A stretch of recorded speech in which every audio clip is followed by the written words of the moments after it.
நாம் பேசுகிற ஒவ்வொரு வார்த்தைகளுக்குமே பலவிதமான சக்திகள் இருக்கும். ஒவ்வொரு வார்த்தைகளும் மற்றவங்களோட வாழ்க்கையை நல்ல விதமாகவும் மாற்றலாம், அதுவே அவங்க வாழ்க்கையை தலைகீழாக புரட்டியும் போடலாம். இந்த மாதிரி நம்ம பேசுகிற வார்த்தைகளோட சக்தியை உணர்த்துறதுக்காக ஒரு சின்ன கதை ஒன்று பார்ப்போம். முன்னொரு காலத்தில் ஒரு நாட்டை ஒரு மன்னர் ஒருத்தர் ஆண்டுக்கிட்டு வந்தார்.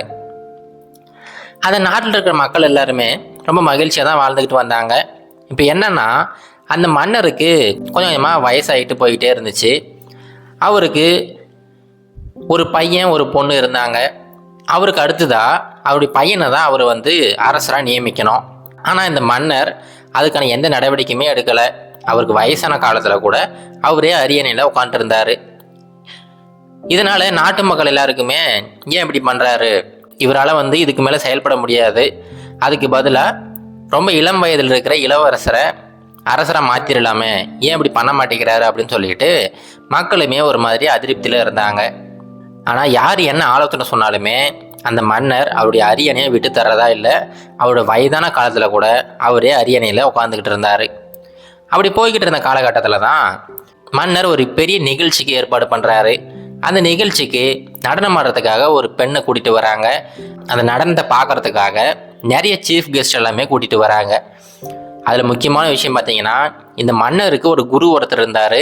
அந்த குருவையுமே இந்த நிகழ்ச்சியை பார்க்குறதுக்காக கூட்டிகிட்டு வந்திருக்காங்க. ரொம்ப பிரம்மாண்டமாக ஏற்பாடு பண்ணியிருந்திருக்காங்க. அங்கே நடனம் ஆடுறதுக்காக ஒரு பெண் வந்திருந்தாங்க. அவங்க கூடயே நிறைய பேர் அந்த வாத்தியங்கள்லாம் வாசிக்கிறதுக்குமே வந்திருந்தாங்க. இப்போது இந்த நிகழ்ச்சி அன்றைக்கி சாயங்காலம் ஆரம்பித்து அடுத்த நாள் காலையில் வரைக்கும் ஒரு இரவு முழுவதுமே நடக்கும் அப்படின்னு சொல்லிட்டு இவர் உத்தரவு போட்டிருந்தார். அதன்படியே அந்த நிகழ்ச்சி சூரியன் அஸ்தமனமான உடனே ஸ்டார்ட் ஆகிடுச்சு. அந்த ஏற்பாடுகள் எல்லாமே அவ்வளோ பிரம்மாண்டமாகவும் அவ்வளோ அருமையாகவும் இருந்துச்சு. நிகழ்ச்சி ஆரம்பித்ததுலேருந்தே அந்த பெண் ரொம்ப அருமையாக நடனம் ஆடிக்கிட்டு இருந்தாங்க. எல்லாருமே அவங்க தூக்கத்தை கூட மறந்து அவங்களுடைய நிகழ்ச்சியை ரொம்ப மகிழ்ச்சியாக பார்த்துக்கிட்டு இருந்தாங்க. இப்படியே ஒரு சில மணி நேரங்கள் போகுது. ஒரு சில மனிதர்கள் அப்படியே தூங்க ஆரம்பிச்சிட்டாங்க. ஆனாலுமே அந்த பெண் கண்டினியூஸாக நடனம் ஆடிக்கிட்டே இருக்கிறாங்க. அந்த வாத்தியம் வாசிக்கிறவங்களுமே வாசிக்கிட்டே இருக்கிறாங்க.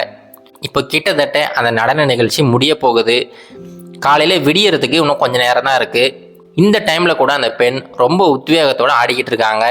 மன்னரும் சரி அவருடைய குருவும் சரி ரொம்ப மகிழ்ச்சியோடு பார்த்துக்கிட்டே இருக்கிறாங்க.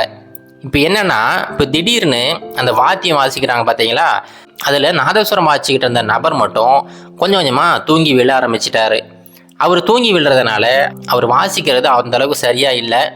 இதை அந்த நடன மங்கை கண்டுபிடிச்சிட்டாங்க. இப்போ அவங்களுக்கு பயம் வந்துடுச்சு.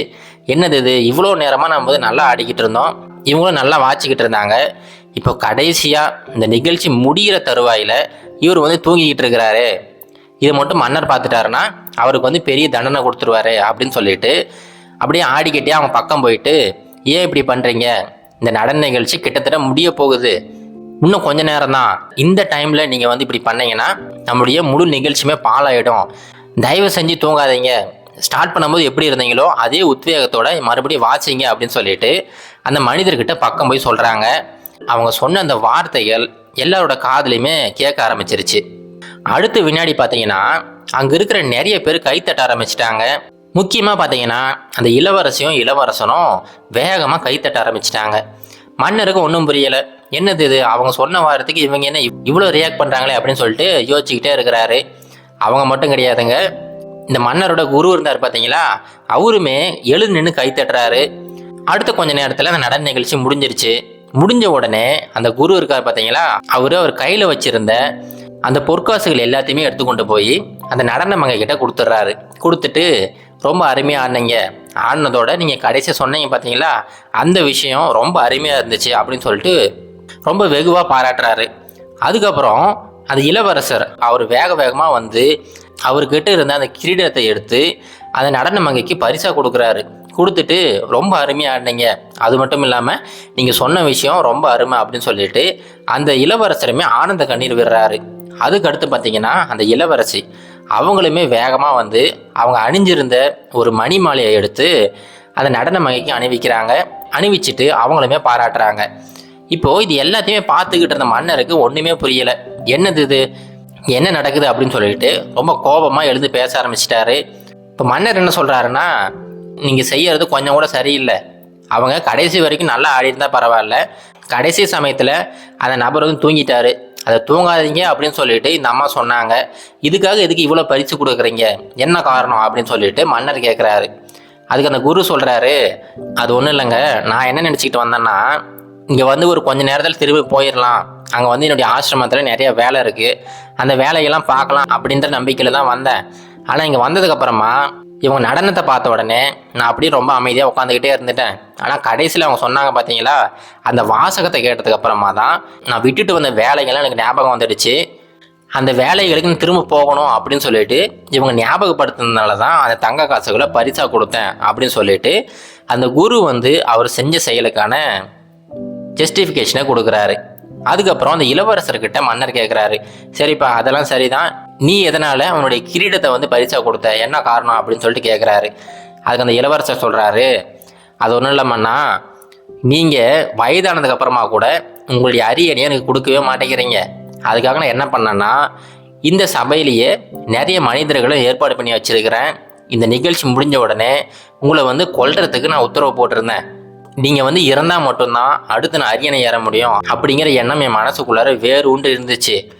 ஆனால் எப்போ இந்த அம்மா சொன்னாங்க பார்த்தீங்களா, இவ்வளோ தூரம் நல்லா இருந்துட்டு இப்போ கடைசியில் செய்கிற இந்த செயல் எல்லாத்தையுமே கெடுத்துரும் அப்படின்னு சொல்லிட்டு சொன்னாங்க பார்த்தீங்களா, அவங்க சொன்ன அந்த வாசகம் என்னுடைய மனக்கண்ணை திறந்துடுச்சு.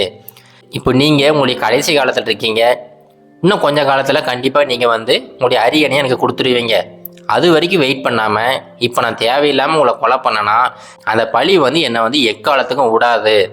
அதை உணர்த்தினதுக்காக தான் இவங்களுக்கு அந்த கிரீடத்தை பரிசாக கொடுத்தேன் அப்படின்னு சொல்லிட்டு இளவரசர் அவர் செஞ்ச செயலை நியாயப்படுத்துகிறாரு. அதுக்கப்புறமா இளவரசிக்கிட்டையுமே கேட்குறாங்க, நீ என்ன காரணத்துக்காகம்மா உன்னுடைய மணிமாலையை கொடுத்த அப்படின்னு சொல்லிட்டு. அதுக்கு இளவரசி சொல்கிறாங்க, அது ஒன்றும் இல்லைம்மண்ணா, எனக்கு வயதாகிட்டே போய்கிட்டு இருக்குது, நீங்கள் எனக்கு திருமணம் பண்ணுற மாதிரி ஐடியாவிலே இல்லை. அந்த விரத்தியில் நான் என்ன பண்ணியிருந்தேன்னா, நம்ம பட்டத்து யானையை இயக்குறாரு பார்த்தீங்களா, அவருக்கு கொஞ்சம் காசு கொடுத்து நீங்கள் வந்து யானை மேலே ஏறும்போது யானையை விட்டு உங்களை கொல்ல சொல்லியிருந்தேன். ஆனால் இந்த அம்மா சொன்னாங்க பார்த்தீங்களா, அந்த வாசகத்தை கேட்டதுக்கப்புறமா இவ்வளோ நாள் நான் காத்துக்கிட்டு இருந்துட்டேன், இன்னும் கொஞ்ச நாள் காத்துக்கிட்டு இருந்தால் கண்டிப்பாக நீங்களே எனக்கு ஒரு நல்ல மாப்பிள்ளையை பார்த்து கொடுப்பீங்க.